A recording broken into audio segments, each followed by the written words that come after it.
नमस्कार, स्वागत है आपका अपने YouTube चैनल सरकारी नौकरी क्लास एज में। आज हम इतिहास विषय की एक क्लास करेंगे जिसमें हम मध्यकालीन भारत की घटनाएं देखेंगे कि मध्यकालीन भारत कहाँ से शुरू होता है, जो काल होता है वो, और कहाँ तक चलता है। तो मध्यकालीन भारत की जो शुरुआत मानी जाती है वो 600 ईस्वी से मानी जाती है। कब से? 600 ईस्वी से। ठीक है।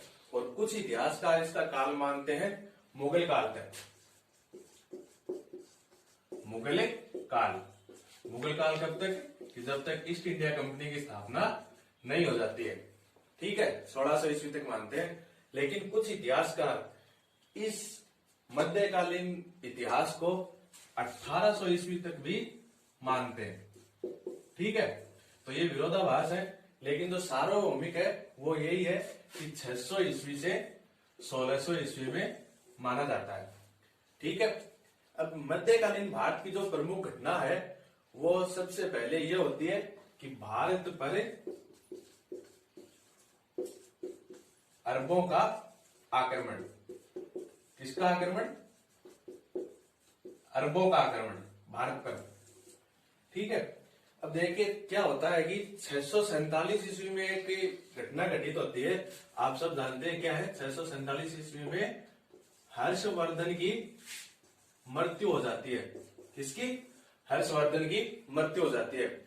और हर्षवर्धन की मृत्यु होने के बाद जो अपना उत्तरी भारत होता है वो अनेक छोटे छोटे टुकड़ों में बंट जाता है। अर्थात वहां पर नए नए छोटे छोटे प्रांतीय राजवंश स्थापित होने लगते हैं और उन प्रांतीय राजवंशों की आपसी प्रतिद्वंदता के कारण वहां एक कमजोर शासन स्थापित हो जाता है, जिसका लाभ सबसे पहले कौन उठाते हैं? अरब। ठीक है। वैसे तो हम सभी को ये बताया गया है कि अरबों का जो पहला आक्रमण होता है वो 712 ईस्वी का होता है। कब? 712 ईस्वी। कहां पर होता है? सिंध पर। लेकिन जो अरबों का पहला वास्तविक आक्रमण होता है वो 637 ईस्वी में होता है। और कहां पर होता है? वर्तमान मुंबई में जो थाना नामक जगह है वहां पर। कहने का तात्पर्य क्या है? पश्चिमी तट पर होता है अरबों का पहला आक्रमण। कौन सी जगह? थाना। और होता कब है? 637 ईस्वी में। ठीक है। ये चीज याद रखना कि अरबों का पहला आक्रमण 637 ईस्वी में। और अगर कोई ये पूछे कि अरबों का पहला सफल आक्रमण कौन सा है, तो वो आप कौन सा बताओगे? 712 ईस्वी का सिंध पर आक्रमण। ठीक है। क्या होता है कि 637 ईस्वी के बाद काफी समय तक जो अरब होते हैं वो इसी पश्चिमी तट पर आक्रमण करते रहते हैं, लेकिन उन्हें कोई खास सफलता नहीं मिल पाती है। जो सारे आक्रमण होते हैं वो व्यर्थ ही जाते हैं।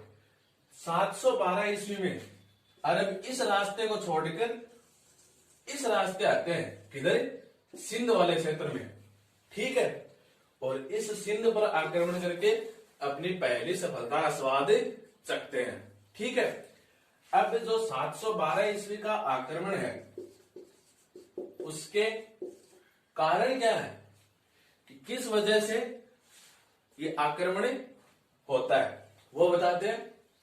कि जो इसका जो एक तात्कालिक कारण माना जाता है वो तो ये माना जाता है कि उस समय जो श्रीलंका का शासक था ना, उस श्रीलंका के शासक ने खलीफा के लिए कुछ उपहार भेजे थे। ठीक है। खलीफा के लिए उपहार भेजे थे और उन उपहारों को समुद्री डाकुओं द्वारा देवल बंदरगाह पर, कौन से बंदरगाह पर? देवल बंदरगाह, जो वर्तमान में कराची के पास स्थित है। कहां पर? कराची के पास। समुद्री डाकुओं द्वारा देवल बंदरगाह पर वो तोहफे लूट लिए जाते हैं जो खलीफा के लिए भेजे गए थे। और इन डाकुओं को जो सिंध का शासक होता है उस समय, दाहिर, कौन होता है? दाहिर। वो दाहिर क्या कर देता है? इन डाकुओं को शरण दे देता है। और इससे क्या होता है कि जो खलीफा होता है वो नाराज हो जाता है। ठीक है, और खलीफा नाराज होकर सिंध पर आक्रमण का आदेश देता है। आई इतनी बात समझ में? चलिए आगे देखते हैं क्या होता है। अब जो खलीफा होता है वो अल हज्जाज नाम का एक व्यक्ति होता है, जिसे शासक बताया जाता है, लेकिन वो गवर्नर होता है। ठीक है, शासक नहीं होता है, वो एक क्षेत्र का गवर्नर होता है। कौन से क्षेत्र का? बसरा। और बसरा वर्तमान में कहां है? इराक। ठीक है, तो बसरा का गवर्नर होता है अल हज्जाज। तो जो खलीफा होता है वो अल हज्जाज को क्या कहता है कि सिंध पर आक्रमण किया जाए। ठीक है, और जो ये अल हज्जाज होता है ये अपने भतीजे को आदेश देता है। और भतीजा कौन है इसका? मोहम्मद बिन कासिम। याद रखना है ना कि जो जो खलीफा होता है वो तो गवर्नर को आदेश देता है, और जो गवर्नर होता है वो अपने भतीजे को आदेश देता है सिंध पर आक्रमण करने के लिए। ये इसका भतीजा भी होता है और साथ में क्या होता है? दामाद भी। ठीक है, तो मोहम्मद बिन कासिम भतीजा और दामाद दोनों होता है। किसका? अल हज्जाज का। ठीक है, तो ये तो एक था इसका क्या? तात्कालिक कारण। क्या? समुद्री डाकुओं को शरण देना। ठीक है, तात्कालिक कारण क्या था कि समुद्री डाकुओं को शरण देना। लेकिन जो इसका वास्तविक कारण माना जाता है ना, वो एक तो ये था कि तलवार की शक्ति के आधार पर इस्लाम का प्रचार प्रसार करना हर खलीफा की मुख्य नीति रही है। जब से इतिहास शुरू हुआ है तब से तलवार की शक्ति पर इस्लाम का प्रचार। ठीक है, कि तलवार की शक्ति पर इस्लाम का प्रचार प्रसार करना हर खलीफा की नीति रही है। तो एक तो ये कारण हो गया। दूसरा क्या होता है कि जो भारत क्षेत्र था ना उस समय, उसकी संपन्नता, आर्थिक संपन्नता, उस यहाँ के संसाधन, आर्थिक संपन्नता आदि देखकर अरबों के मन में क्या आ जाता है? लालच उत्पन्न हो जाता है, जो क्या करता है? अरबों को भारत पर आक्रमण करने के लिए प्रेरित करता है। ठीक है, तो ये कुछ मुख्य मुख्य कारण है। एक तो ये कि समुद्री डाकुओं को शरण देना, दूसरा अपनी शक्ति के आधार पर ही इस्लाम का प्रचार प्रसार करना, और तीसरा तात्कालिक भारत में जो आर्थिक संपन्नता पाई गई थी उसने अरबों के मन में क्या कर दिया? लालच उत्पन्न कर दिया, जिसके कारण क्या होता है कि अरब भारत पर आक्रमण करते हैं। ठीक है, चलिए अब देखते हैं कि 712 ईस्वी का जो आक्रमण होता है वो क्या होता है, किस तरह से इसकी रूपरेखा होती है, क्या होता है। तो जो 712 ईस्वी का आक्रमण होता है उस समय सिंध का शासक कौन होता है? दाहिर। और आक्रमणकारी कौन होता है? मोहम्मद बिन कासिम। ठीक है, तो मोहम्मद बिन कासिम सिंध पर क्या करता है? आक्रमण करता है। और इस जो आक्रमण की जो सारी जानकारी है वो एक ग्रंथ है, चचनामा। कौन सा? चचनामा। सिंध आक्रमण और उसके विजय की जो सारी जानकारी है वो चचनामा ग्रंथ में मिलती है। अब काफी जगह इस चचनामा ग्रंथ का जो लेखक है उसे अज्ञात बताया गया कि भाई अभी तक चचनामा ग्रंथ के लेखक के बारे में कोई जानकारी प्राप्त नहीं होती है। ठीक है, लेकिन कुछ जगह पर जो चचनामा ग्रंथ है इसका जो लेखक है उसका नाम क्या बताया गया है? अली अहमद। कि ये अली अहमद के द्वारा लिखित ग्रंथ है। कौन सा? चचनामा। और जो चच नाम है, चच, ये किससे लिया गया? जो दाहिर का पिता था उसका नाम क्या था? चच था।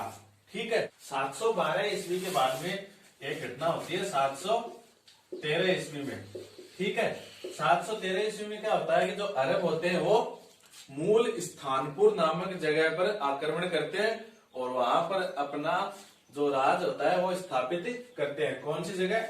मूल स्थानपुर,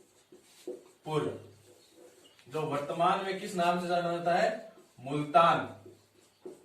ठीक है, उस समय इसका नाम क्या था? मूल स्थानपुर। तो 713 ईस्वी में अरब मूल स्थानपुर नामक जगह पर आक्रमण करते हैं और वहां से क्या होता है? इनको असंख्य स्वर्ण भंडार, बहुत सारा सोना मिलता है। कहां से? मूल स्थानपुर से इनको बहुत अधिक मात्रा में स्वर्ण प्राप्त होता है और इसलिए जो अरब है वो इस मूल स्थानपुर का नाम क्या रख देते हैं? स्वर्ण नगरी। ठीक है, यहां से क्वेश्चन पुटअप हो सकता है कि अरबों ने किस जगह या किस क्षेत्र का नाम स्वर्ण नगरी रखा? तो आप क्या बताओगे? मूल स्थानपुर। क्यों रखा? क्योंकि अत्यधिक मात्रा में स्वर्ण भंडार प्राप्त होना। अब इस आक्रमण के कारण जो चीजें हुई वो देखते हैं कि क्या क्या परिवर्तन हुआ और क्या आगे व्यवस्थाएं बनती है। ठीक है, सबसे पहला जो परिवर्तन था वो ये था कि जजिया कर लगाया गया पहली बार। कौन सा कर? जजिया कर। किसके द्वारा लगाया गया? मोहम्मद बिन कासिम। किसके द्वारा? मोहम्मद बिन कासिम। ये प्रथम मुस्लिम सुल्तान या शासक था जिसके द्वारा भारत में जजिया कर आरोपित किया गया। ठीक है, अब दूसरी चीज ये होती है कि मोहम्मद बिन कासिम है, इसने क्या किए? मकतब स्थापित किए सिंध में। मकतब क्या थे? कि प्राथमिक शिक्षा केंद्र थे। बच्चों के लिए प्राथमिक शिक्षा केंद्र जो थे उन्हें उस समय क्या कहा जाता था? मकतब। तो ये भी एक इसकी उपलब्धि थी मोहम्मद बिन कासिम की कि इसने सिंध में मकतब स्थापित किए। ठीक है, अब जो आगे इसके प्रभाव आते हैं वो सांस्कृतिक प्रभाव आते हैं और वाणिज्य में प्रभाव पड़ना लाजमी था, क्योंकि जब दो नए क्षेत्र एक दूसरे के संपर्क में आते हैं तो वस्तुओं का आदान प्रदान प्रारंभ होना है कि वास्तविक चीज है, होगा ही वस्तुओं का आदान प्रदान। तो व्यापार वाणिज्य में क्या होगी? वृद्धि। क्या होगी? व्यापार वाणिज्य में वृद्धि। ठीक है, फिर क्या होता है कि जो अरब है इन्होंने भारतीय संख्या पद्धति को ग्रहण किया। भारतीय संख्या पद्धति को ग्रहण किया अरबों ने। इसीलिए वर्तमान समय में अरब देशों में या अरब संस्कृति में जो संख्या पद्धति है उसको क्या कहा जाता है? हिंदसा, अर्थात हिंदुस्तान से लिया गया या हिंद क्षेत्र से लिया गया। ठीक है, हिंदसा हो गया कि अरब देशों में संख्या पद्धति को क्या कहा जाता है? हिंदसा। और यहां से भारतीय जो संख्या पद्धति है उसको अरबों ने कहां पहुंचा दिया? यूरोप। ठीक है, और अब हालांकि यूरोप में जो संख्या पद्धति है वो कहां से जाती है? अरब देशों से। तो इसलिए यूरोप में जो संख्या पद्धति है उसको क्या कहा जाता है? अरब संख्या पद्धति। यहां अरब नाम जुड़ जाता है क्योंकि यूरोप में तो अरब देशों से गई है। ठीक है, और जो इसको ले जाने वाला था वो अल ख्वारिज़मी होता है, ये प्रसिद्ध करता है। ठीक है, तो भारतीय संख्या पद्धति भारत से कहा जाती है अरब देशों में, वहां क्या कहलाती है? हिंदसा। और अरब देशों से कहा जाती है यूरोप में, वहां क्या कहलाती है? अरब संख्या पद्धति। बात हुई यहां तक। अब कुछ धार्मिक पुस्तकें हैं उनका भी अनुवाद किया गया, वो देखते हैं कौन सी है। तो पहली है पंचतंत्र, जिसका अरबी भाषा में क्या किया गया? अनुवाद किया गया।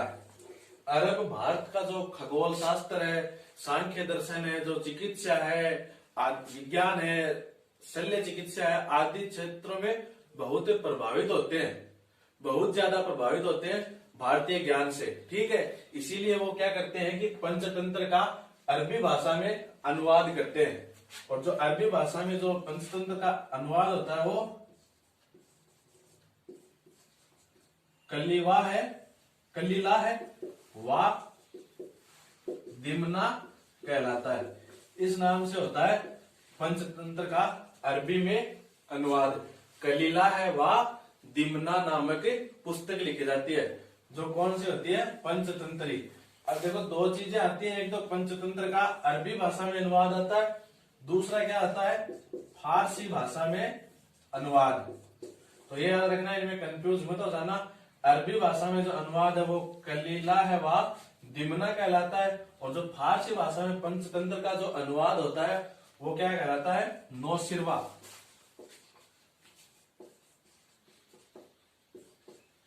ठीक है, अरबी भाषा में कलीला है वा दिमना और फारसी भाषा में नौशिरवा। किसके अनुवाद है, पंचतंत्र के ही अनुवाद होते हैं।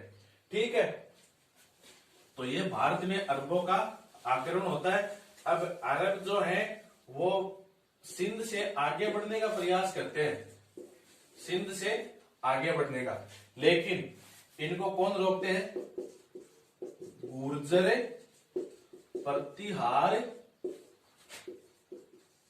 जो राजवंश होता है वो अरबों को सिंध से आगे बढ़ने में रोक देता है। और परिणाम स्वरूप क्या होता है कि जो अरब होते हैं वो एक स्थायी राज्य स्थापित करने में नाकाम होते हैं। हालांकि इनको सफलता मिलती है, 712 में आक्रमण करते हैं और सिंध को जीत लेते हैं, लेकिन ये सिंध से आगे नहीं बढ़ पाते और अपना जो स्थापित स्थायी राज्य है वो स्थापित करने में नाकाम रहते हैं। ठीक है, कौन रोकता है, गुर्जर प्रतिहार राजवंश। और ये जो गुर्जर प्रतिहार राजवंश, इनको हम क्षेत्रीय राजवंश में पढ़ेंगे आगे। क्षेत्रीय राजवंश में और आएंगे, जैसे कश्मीर का वंश, ठीक है, गुजरात का,